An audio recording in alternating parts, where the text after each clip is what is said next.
A note before this episode of True Crime Conversations. The following interview recounts stories of graphic serial killings, violence, and sexual assault. Listener discretion is advised. Gainesville felt safe in 1990. A city in North Florida, Gainesville is dominated by the university that it boasts, one of the largest in the United States. At the time, the University of Florida had more than 50,000 students, many of whom were living on campus. With tree-lined streets and enormous red brick buildings, the campus looked like something straight out of a Hollywood movie. In the summer months, some chose to go on holiday for an extended break, returning to college sometime in August. It was still warm when the students would return for their studies, meaning they spent a lot of time outside in the humid, intense Florida weather. With thousands of staff and apartments full of students, there was something idyllic about Gainesville. So how did this town become the location for some of the most horrific serial killings modern America has ever seen? I'm Jessie Stevens, and this is True Crime Conversations, a Mamma Mia podcast looking into the crimes that have captivated and consumed us from our front doors to the world stage. In this episode, we're speaking to journalist and author Maria Lewis about the case of Danny Rolling, or as the press would call him, the Gainesville Ripper, the serial killer who would become the inspiration for the cult horror slasher movie Scream. It's August 26th in 1990, and the authorities find the bodies of 18-year-old Sonia Larson and 17-year-old Christina Powell in an apartment that's not far from the University of Florida. How do they respond when they find this particular scene? With extreme horror, I think is the best way to describe it. It was an early crime scene, and Gainesville's the kind of place where crimes like this just didn't happen. Major crimes, I should say, and let alone murders, but murders of this nature. The bodies were horribly mutilated. They were posed. It was extremely violent. Sonia's parents were actually there because they'd been trying to get in contact with her for several days and had been unable to. And so they were originally the ones who had alerted authorities and found it very unusual when they got to her apartment and it was locked, but her car was still there. So the alarm had been raised a few days earlier. They'd been trying to get in contact with her for a few days. That's not super unusual, I guess, for college students, teenage college students, and it's the start of the semester. Things are going on, there's parties, you're setting up your college life, you're getting your class schedule ready, all that kind of thing. And when they went to her apartment, obviously, I don't think they were expecting to find what they found. And it was a horrific scene. Both women had been stabbed. Christina had been sexually assaulted. They had both been posed. It was very graphic, very brutal, and extremely unusual for Gainesville. It's a small college town, it's just outside of the University of Florida. And so when college is in season, it's the kind of place that the population would double as students from all over the country came there to enroll for the next few years and study whatever they wanted to study. So, yeah, it was a really horrific scene, and it was a really horrific scene as well for the local law enforcement who just weren't used to this type of crime and this type of murder. There was a journalist who actually spoke about this was the first case that they'd been to cover on the local crime beat where they had been unable to actually step onto the crime scene themselves. And that's pretty indicative of, a local crime reporter. I started out as a local police reporter, and you build up relationships with local law enforcement, especially people, homicide detectives or people whose beat that you're working regularly, and you do get that rapport going. And so the situations do arise where you are on the scene and you know your boundaries, but you're allowed a little bit past the line than what people would necessarily expect. And for a reporter, if you've been allowed to do that for years and years and then suddenly you're not allowed to do that for this one specific crime, that something's pretty bad, that something's pretty rough. And, obviously officers at the scene were responding pretty violently to it as well, throwing up, all that kind of thing. My deputy chief called me and said, "Chief, I need you to come out." I said, "What you got?" And he said, "We've got a double homicide." Sonia Larson was killed in a blitz-style attack, overwhelmed, stabbed multiple times. She had probably been asleep. She had marks on her wrists where they had been bound with duct tape. When we turned her over, we found the stab wound in the back. Before they could even get to whether there were any suspects, another body is found the following day. Within hours, which I think is what's crazy. I mean, a lot of people know the Gainesville Ripper story because of the film Scream, right, which comes out in 1996. The screenwriter, Kevin Williamson, actually based the events of that film on the Gainesville Ripper case. And, you know, for a few steps removed, you're like, okay, that sounds outlandish. But then when you start looking at the two cases, the two storylines side by side, one being fictional and one being true, the similarities are really obvious, particularly how quickly this all happened. I think that's why I've been fascinated with this case for such a long time, because not only were the crimes really incredibly horrific, the victims within a similar age group and victim type as myself, but it was the spree nature of it. Serial killers, as we know, often spread their crimes out over a course of years, sometimes decades in the case of BTK. This was extremely close together, extremely horrible, extremely violent, and extremely specific. You know, the second victim is found within 8 to 9 hours of the bodies of the first being discovered.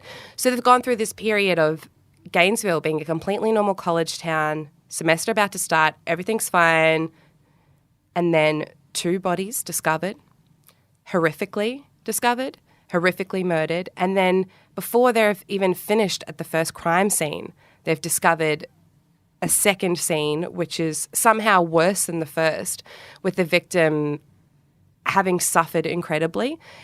Just the sheer evilness, I guess you could say. And the brutality of it was just unbelievable. This was someone who appeared, and I mean, it sounds almost ridiculous to say, but there appeared to be a real hatred of women in the way that those crimes were perpetrated. There's no way you could look at what happened to these women and not make that assessment. Crystal Hoyt, she was 18 as well, so similar type of age range. We're talking 17, 18, 19-year-old women. She worked actually at the local police station, just like sort of in an administration role. And so when she hadn't showed up for her shift that night, the people at the police station were obviously aware of what had occurred 8 to 9 hours earlier. So they knew that 2 young women had been horribly murdered in the same general area. And Krista just did not show up to shifts. She wasn't responding to phone calls. So they knew something was up immediately. They sent police to her house straight away. They couldn't get in at first, and they looked down under the blinds where they could see a little bit into the apartment. They could see blood everywhere. They could see her body there. It had been posed. She was still wearing her socks and shoes, and she had been decapitated. That wasn't her cause of death. The decapitation occurred many hours after she had originally been killed due to several stab wounds in her back, and her head had been posed on a bookshelf nearby.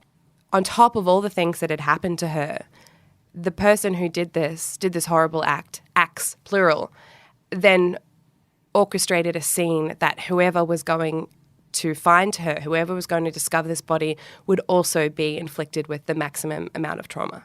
I mean, the word evil is thrown around a lot in talking about true crime cases, and I definitely think it applies to a lot of them. Sometimes it's a case of nature versus nurture, all that kind of stuff. But this is, you look at the facts, and it's really hard to dispute that this is the acts of a very evil person. I tried knocking on the door. I knocked for several minutes, couldn't get any sort of an answer at all. There was chain link fence, and I noticed that it was pushed down as if somebody had walked across it. I started to become alarmed that something wasn't right.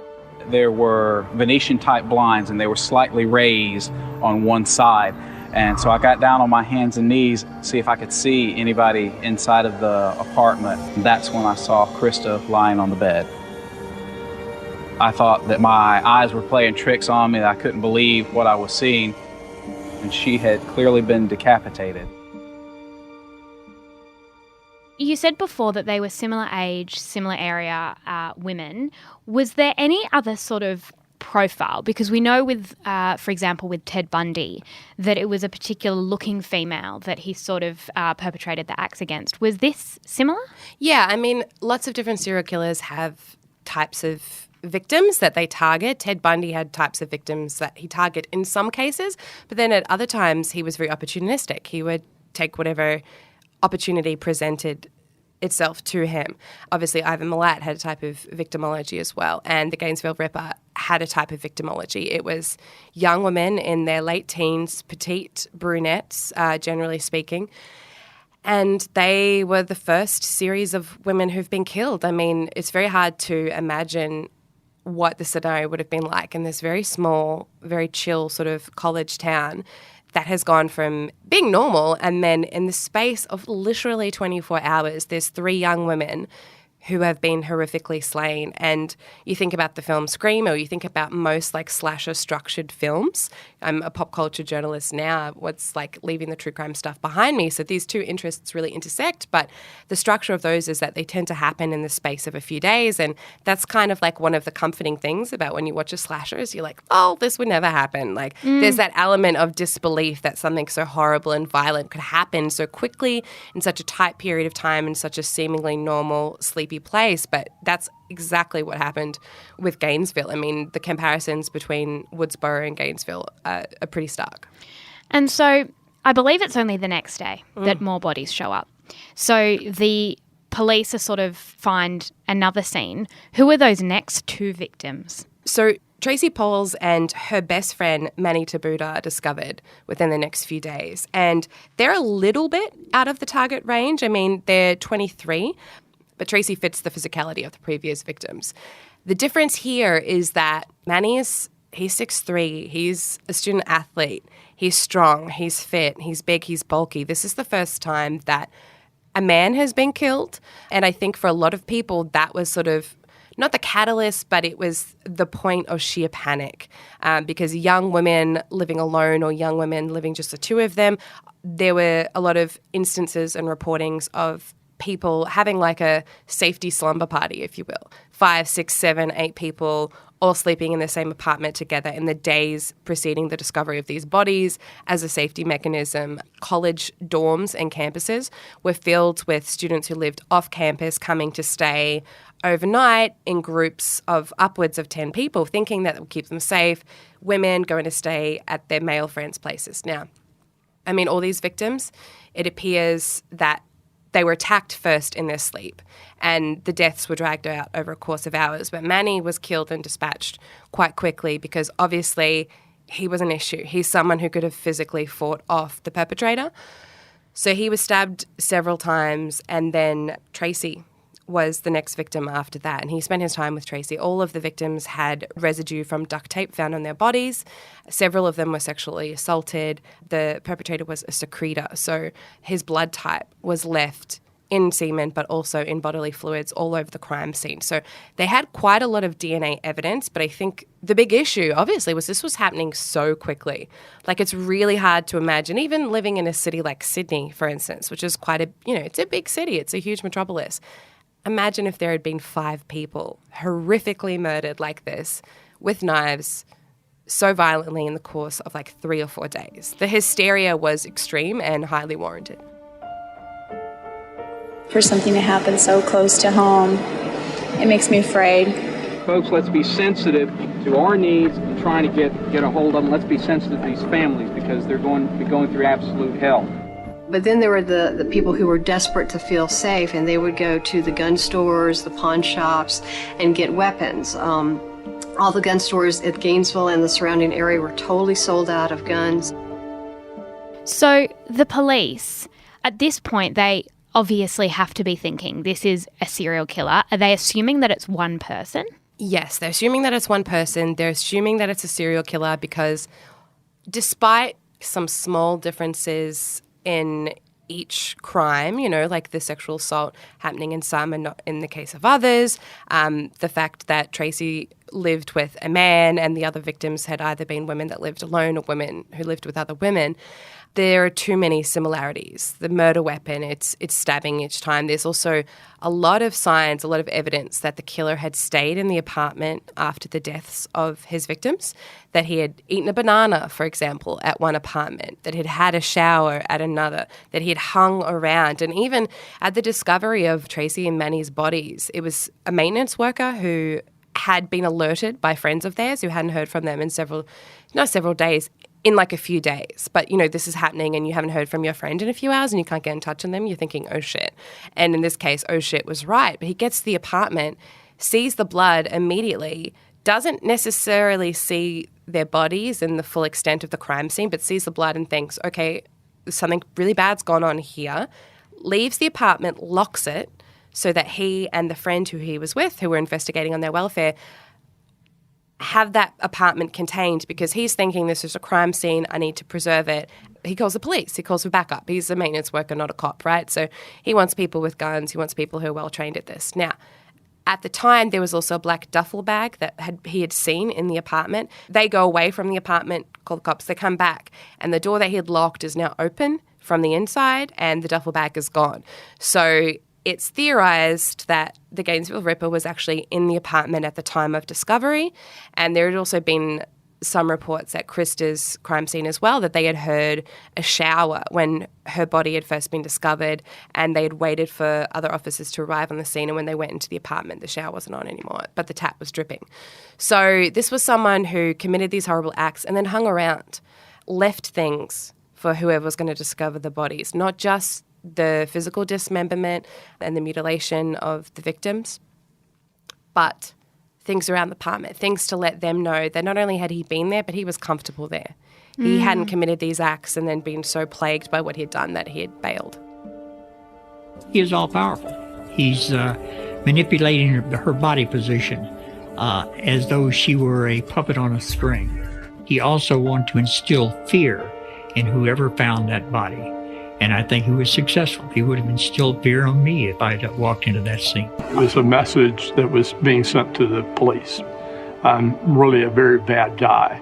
Kind of catch me if you can. The police then, I suppose, have to come up with suspects for who could have possibly done this. What is their first lead? There are so many reports and accusations from people coming in thick and fast. The phone lines in Gainesville actually crash lots of times, not just because people calling in with potential suspects, but also parents of students who are living there trying to contact their kids trying to contact their parents. It's chaos, as you would imagine. At the same time, there's also, and I mentioned earlier, this isn't a place where a lot of major crime happened.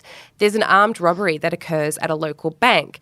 And seemingly the two things are unrelated at the time, except for the fact that they're both major crimes. Now, no one's physically mutilated or murdered in the same way they were with the Ripper, but it's unusual in the fact that it's a pretty serious crime in a place where pretty serious crimes don't really happen, and it's occurring simultaneously with the students who are being murdered. So was it like the next day or something? Like in a matter of days? It was in the course of the murders. So between the first 3 being discovered and the remaining 2 being discovered. And the culprit is chased to essentially what is like a homeless camp. And the police discover a tent and a bunch of stuff in the tent, and the perpetrator escapes, but they keep a bunch of that stuff because they're like, might come in handy later. We're cops doing as cops do, collecting evidence, storing it, seeing if we can make a link later. Not thinking Gainesville Ripper, thinking, just another weirdly serious crime for that particular period. Now, a bunch of suspects are thrown up, but the one that the police pursue, and you have to also remember there was so much pressure on them at this time as well, because this is a town that lived and died on its college business, not just students like renting out apartments, but the hospitality industry as well, all that kind of thing. And there were students that left, weren't there? Oh, 100%, yeah. Students were like getting out of there so quickly, which if you could afford to get out of there and you had those resources, makes sense. Who's literally living through the movie Scream and is like, oh, you know what, I'm just going to chill and like see how this plays out. You are getting out of there so freaking quick. And so the guy they focus on is an 18-year-old who had lived in the same apartment building as Tracy and Manny. And he had been behaving weirdly. He was known for carrying around knives. There'd been an incident at a bank where he'd told the bank teller that he had so many knives. He could skin somebody with all the knives that he had. They were that sharp. There was just a lot of strange behaviour. He's also somebody who apparently had an infatuation with Tracy and was seen in that general area. All things that circumstantially looked quite suspicious. So the police are following him and basically monitoring him, and they witness a violent assault between him and his grandmother. So they arrest him. He's held for aggravated assault. His bail is set at $1 million, which is crazy bananas. High bail for what is not the most major of crimes, especially compared to what's been going on. But that kind of acts as a little bit of a tipping point to the media and to people monitoring the case. The whole town has basically been swamped with press from all over America and some, world press as well, trying to document this insane case, because it's also theorized that the killer is still in the area. They don't know if there's going to be more murders, more bodies, etc., etc. They're telling people, don't go out at night. Don't go anywhere unattended, day or night. Sleep with as many people as you can in the apartment. All of the guns in town sold out. All of the locksmiths were like completely booked up. It was crazy. And it's also Florida, which is like the state of crazy, but this was like crazy by even Florida standards.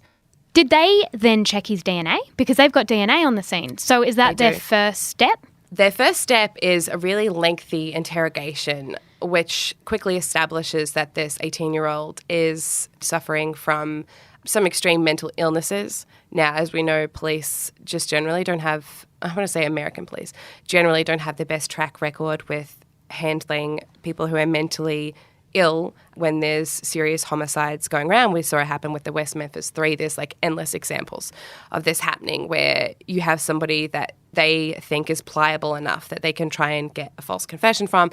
That didn't end up happening with this because they did have so much DNA, and so they test the DNA and it comes back as a negative. It's not B positive. They're looking for a guy who's B positive, and the 18-year-old who was arrested and charged of this aggravated assault, his brother was also very vocal. His whole family, in fact, his grandmother, everyone, were out in the press vocally saying he didn't do these things. He doesn't have the mental capacity to be able to do these things, because there's also a degree of planning involved, a degree of sadism, and the fact that this killer was using a specific type of screwdriver to break into the apartments. Now, those screwdriver marks were specific to that particular tool, so you get the screwdriver, you get the guy, that whole thing. They're hanging around in the apartment, all of this stuff, it just didn't fit with the guy that they had. But at the same time, there was so much pressure to catch someone.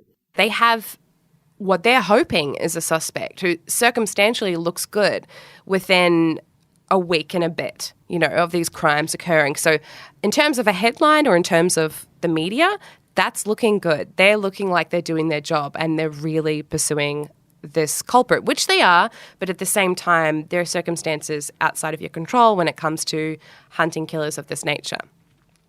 He was let go. He wasn't the guy. Needless to say, his life is largely ruined, and life is not easy for him or his family after that, because they didn't have somebody in his place. So even though he's been released, the killer's still out there. And when he was arrested, the crimes did stop.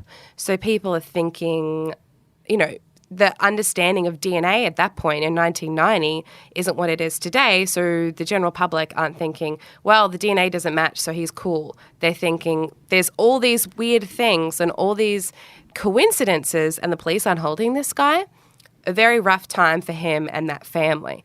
But what ends up happening is over the course of the next sort of 3-ish months, they start looking into other crimes. Because these crimes are so violent and so horrible and so specific, the posing of the bodies, the mutilation, the sexual assault, the sheer horror of each scene, they start looking through VICAP, which is like the database of violent crimes around America. Not all states contribute to VICAP, but generally speaking, it's one of the best sources for trying to link crimes of a specific nature when you're trying to find an offender or build a profile of this offender. And what comes back is this murder from Shreveport in 1989, which is only about a year before the Gainesville stuff started happening in 1990, around August. That's pretty tight as far as timelines go. 3 people were killed: 55-year-old William Grissom, his 24-year-old daughter Julie, who really fits that profile of like a petite brunette, and his 8-year-old grandson, Sean. The bodies are posed. The scene is horrific. It's a very violent crime. Her body was mutilated, posed, but also cleaned. That was like one of the other ongoing things, is that parts of the bodies and certain victims, all of the women, had been cleaned, which was like just another sort of hallmark of the Gainesville Ripper. And they'd never found the person for that case in They never 1989? found them. It was unsolved. But there had been a few interesting tidbits from different people who had said, this particular guy was super weird. He said this super weird stuff. He was in the area, and this guy ends up being Danny Rolling.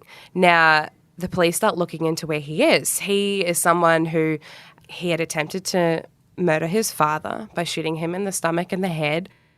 He'd been on the run for that. He'd been arrested for a separate robbery, and when he'd been arrested, it was just after the last Gainesville Ripper murder. So on paper, as much as it looked like they arrested the 18-year-old and the murder stopped, the same time, the actual proper suspect, Danny Rolling, had been arrested for armed robbery and the murders had stopped. And he'd only recently moved to Gainesville, hadn't he? Because he was almost like a bit of a nomad in a way. And so he didn't really have any property or anything, but he'd moved to Gainesville. No, he was very transient.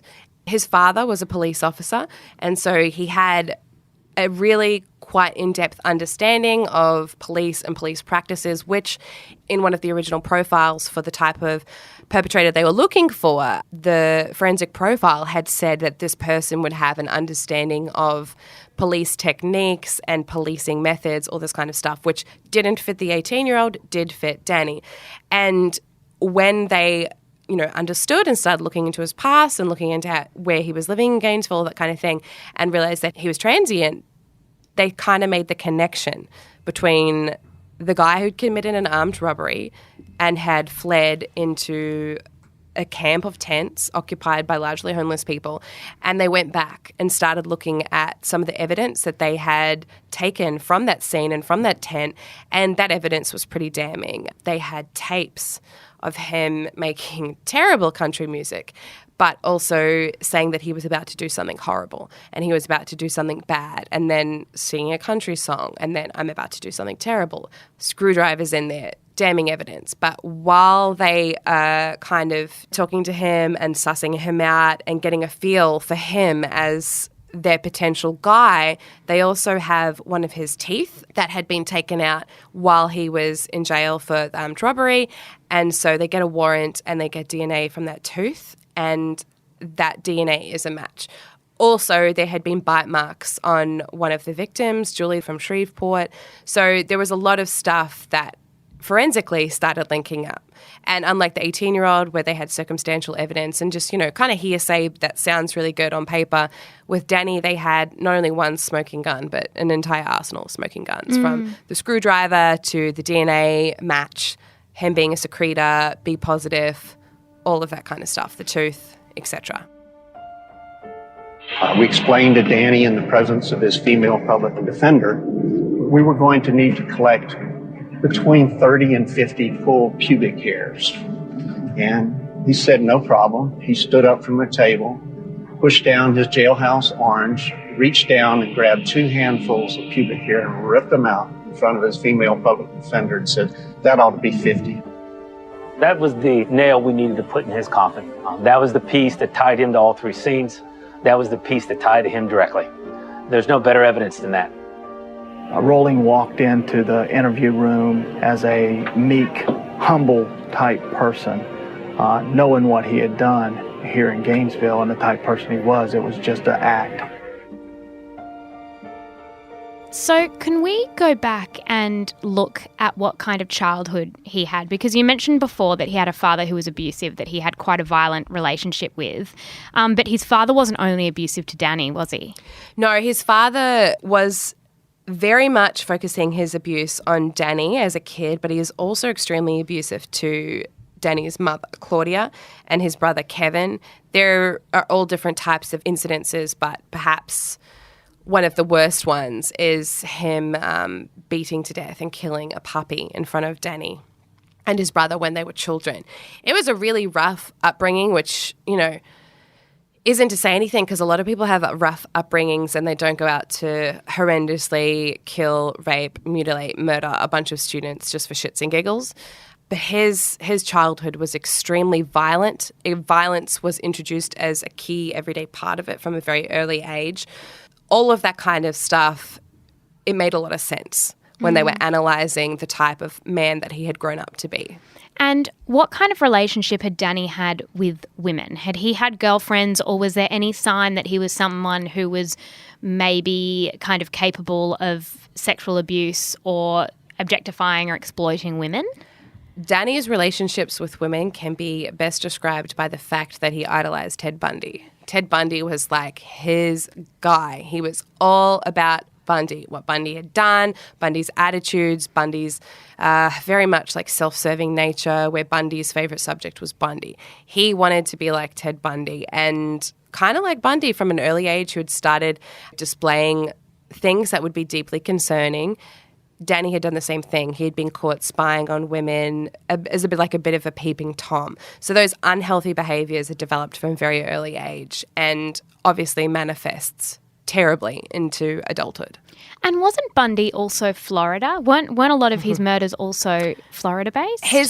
Bundy's last set of murders were Florida. And when I said earlier, like, Florida be crazy, Florida genuinely be crazy. Like, serial killers love that place for a reason. Why do you think it is that Florida sort of breeds or attracts these people who are capable of such heinous crimes? Have you ever been to Florida?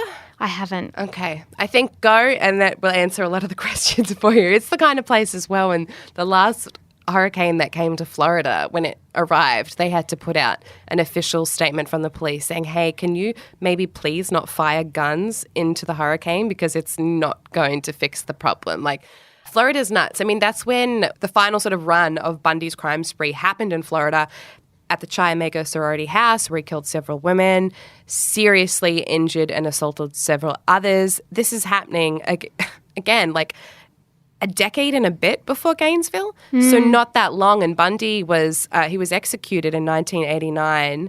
Just before Danny Rawlings commits his first murders, in Shreveport in 1989, but Gainesville starts in earnest in August in 1990.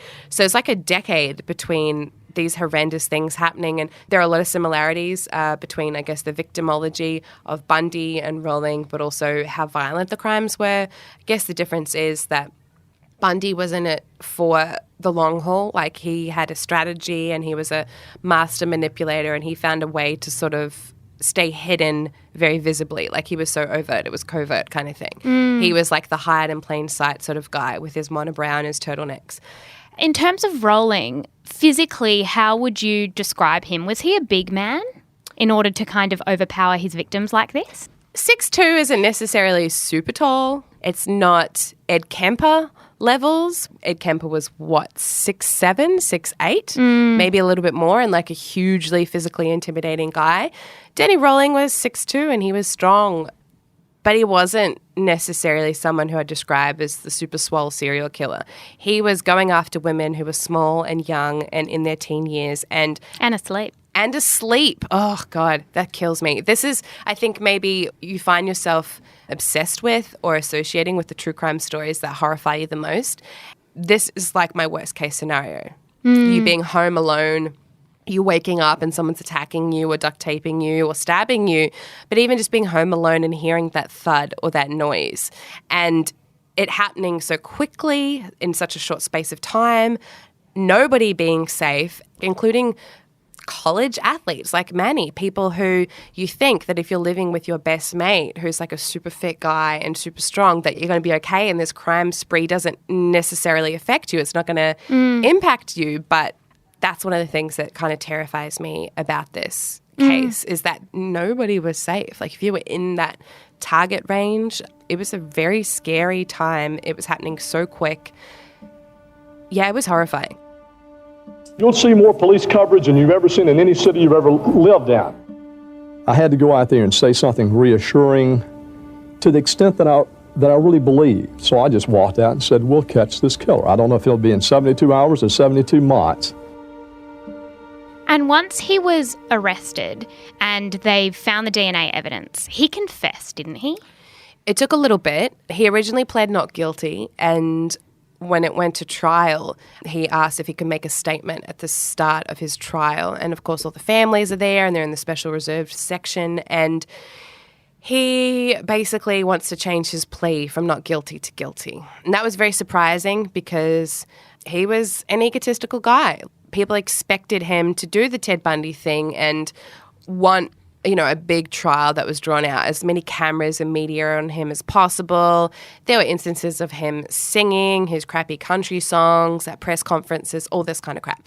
So people were expecting him to really drag this out. And the fact that he changed his plea right at the start of the trial from, not guilty to guilty apparently came down to the fact that he didn't want to have to deal with going through all the specifics of each of the crime scenes again, because the prosecution had a lot of evidence. They had a bunch of DNA. They had so many smoking guns, as I mentioned earlier.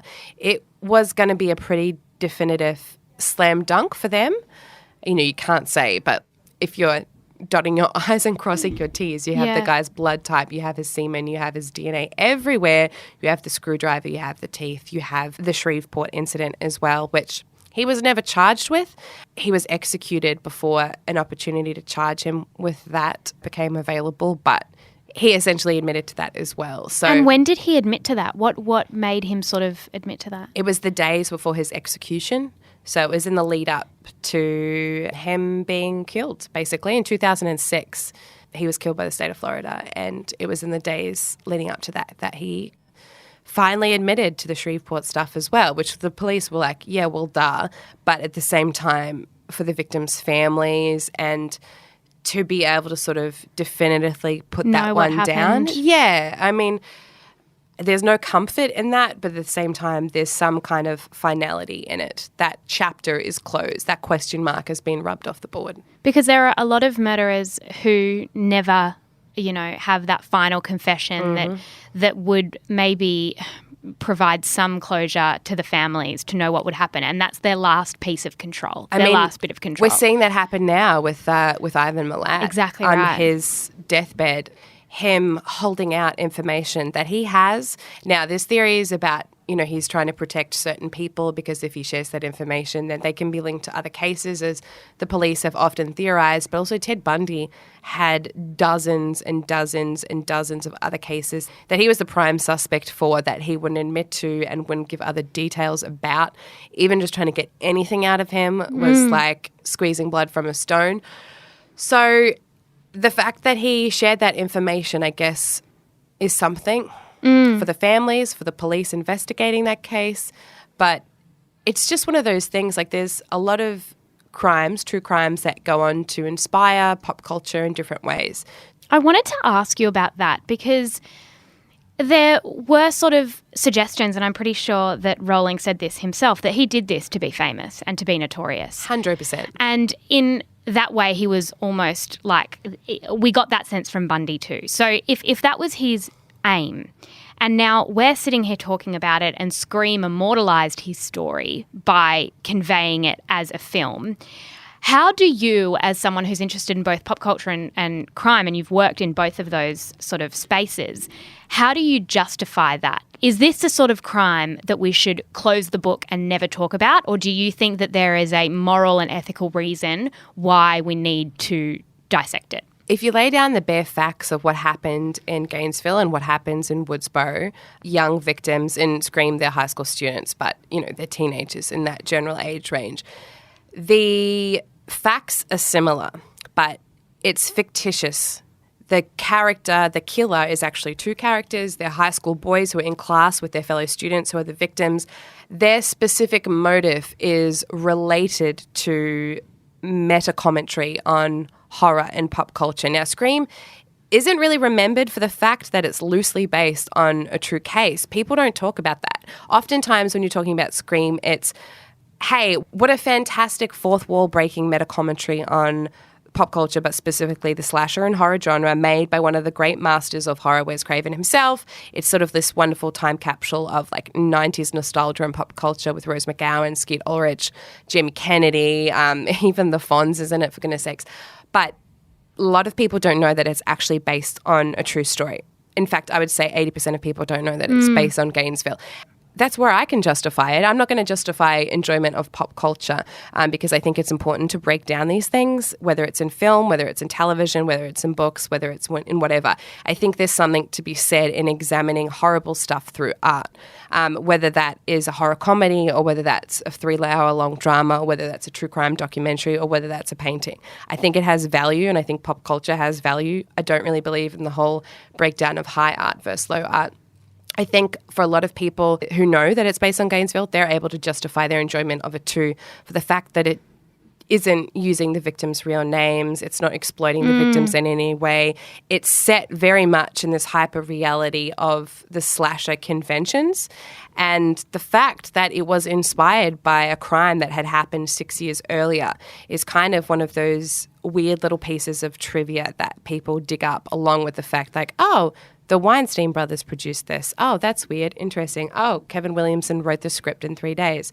Yeah, and I think that it's so true. And you look at I didn't know with Scream that it was based on this. And it's not like Wolf Creek, which I would use as an example of that being something where the real life cases are inherently linked with the film. Those two things kind of stand side by side. And also, Wolf Creek, one of its taglines, at least in the original promotional run, was based on a true story. There's a lot of horror films that have the based on a true story tagline up high because that's a selling point for people.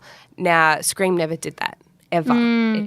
I've never seen based on true story on any of the promotional materials. Not a poster, not a press release, not the original production notes, none of that kind of stuff. They, in fact, tried not to talk about it very much. It's sort of like only really in the past, I'm going to say like 4 to 5 years, now that Scream celebrated its 20th anniversary and Kevin Williamson has done interviews and Wes Craven passed away, may he rest in peace, he was a mad dog, but the Scream TV series as well has gone into its 3rd season as it sort of found this second life 20 years after the fact that now people are sort of examining where the story came from a little bit more closely. And that kind of ties into the true crime boom as well. Like people are perhaps maybe more, no, I don't want to say more obsessed with true crime than ever because I think as a society we've always been obsessed with true crime. That's what Penny Dreadfuls were. That's why people, were obsessed with Jack the Ripper. This isn't a new thing, but there's just a lot of different mediums to obsess about Exactly right. Exactly. And we have been doing that forever. And I think that when a crime like this does happen, it's going to hit headlines.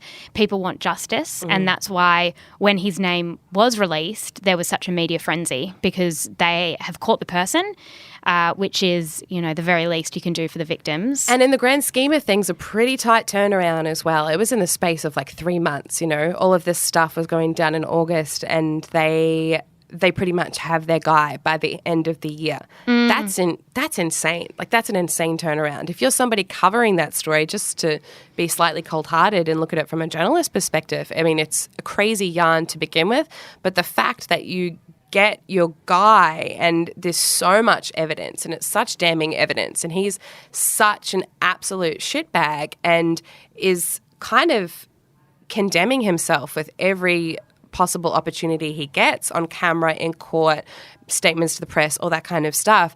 It's an insane story. It's an insane sort of like capsule of a story. The Ted Bundy stuff dragged out for years.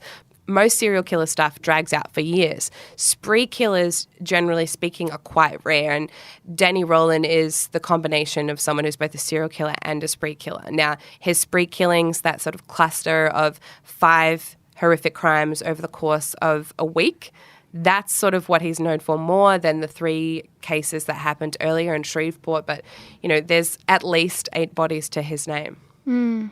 Thank you so much for speaking to us. That was so insightful. Thank you for your time. Thank you so much for having me in to talk about really horrible stuff. I knew that he said he would sit in his jail at night and look at the ceiling and look at the pictures of the 5 students and remember everything that he had done. And because of that, I felt that that needed to be stopped. He deserved to be put to death. I regret with all my heart what my hand has done. I never really felt like he apologized. I do not think that he was ever sorry. I think that he thought about these murders for a very long time. He planned them. He He knew what he wanted to do, and he knew how he wanted to commit them. And I don't believe he was ever sorry that he did that. You can find Maria Lewis's writing at her website, marialewis.com.au. For pictures, news articles and further information about the Gainesville Ripper case, just head to our Facebook group by simply searching True Crime Conversations on Facebook or following the link in the description of this episode. True Crime Conversations is a Mamma Mia podcast, hosted by me, Jessie Stevens, and produced by Elise Cooper.